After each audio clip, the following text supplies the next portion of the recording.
এবং ওনাকে অনেক অনেক ধন্যবাদ আজকে আমাদের অনুষ্ঠানে উপস্থিত থাকার জন্য।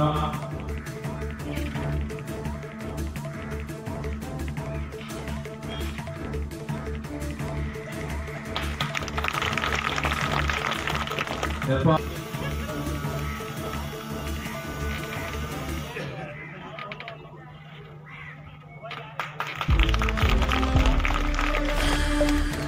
আজকে আবুজাকি 1 নম্বর অঞ্চল তৃণমূল কংগ্রেসের এখানে এই সভার সঞ্চালক আমাদের মেহমুদ খান মহাশয় উপস্থিত আছেন, আমাদের সভাপতি ম্যাডাম আমাদের আছেন, আমাদের উত্তম হাজারি আমাদের যুব সভাপতি উপস্থিত, আমাদের আইএসসি সভাপতি আমাদের তাবরদ্দা উপস্থিত, আমাদের প্রধান সাহেব।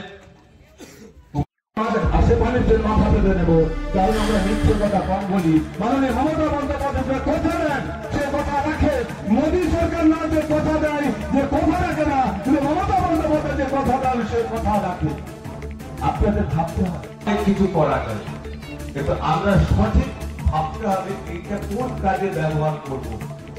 এই ব্যবহারটা যদি আমরা ঠিক মতো আমরা না জানি, তাহলে আমাদের ক্ষতি আমরাই করব।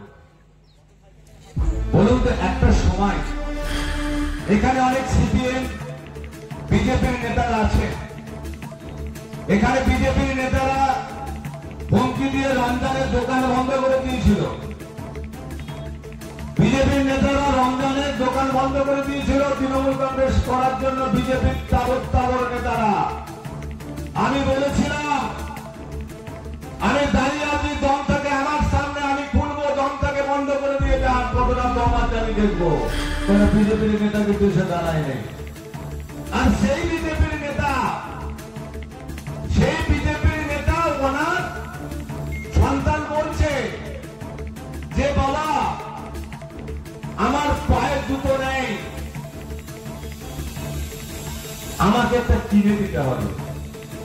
সাথে আমাদের মাননীয় মুখ্যমন্ত্রী সংযোজন করেছেন যে বাংলার শ্রেষ্ঠ উৎসব দুর্গা উৎসবকে আরো মানুষের কাছে পৌঁছে দেওয়ার জন্য বিভিন্ন ক্লাব, স্বেচ্ছাসেবী সংস্থা এবং ক্লাবকে অনুদান দিয়েছেন, যেটা আমাদের কল্পনা দিয়ে বললেন।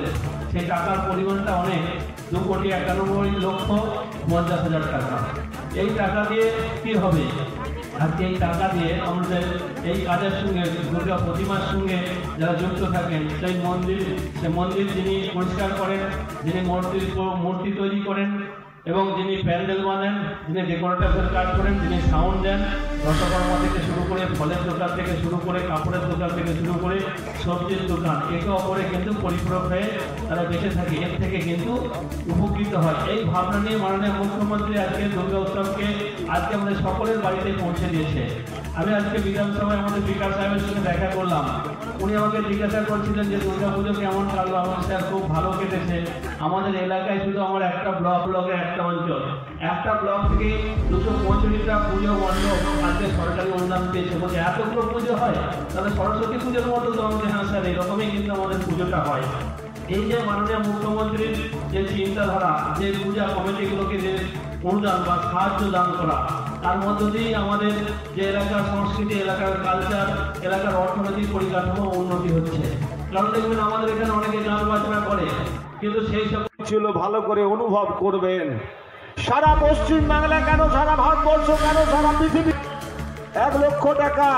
আর প্রতিবন্ধী সে আমার সন্তান মাইনে কোথায় পায় না, আমাকে তাকে খাওয়াতে হবে।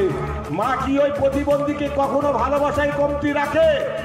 মায়েরা কখনো ভালোবাসায় কমতি রাখে না। তাই বাংলার বিভিন্ন জায়গায় যারা বিজেপি আর সিপিএম এর কমরেড বন্ধুরা আছেন, এটা মানুষের পাশে আছে। আর এগুলো নিবার পরও কিছু বক্তার মানুষ চায়ের দোকানে বসে, মাঝখানে বসে তার গান তার নাম বদনাম করছে। আজকে তৃণমূল কংগ্রেস ক্ষমতায় আছে বলেই তার কথা বলার স্বাধীনতা পেয়েছে। আজকে যদি এখানে বিজেপি বা সিপিএম থাকতো, আপনার মেয়েদের বিদের চামড়া ঘটিয়ে দিল।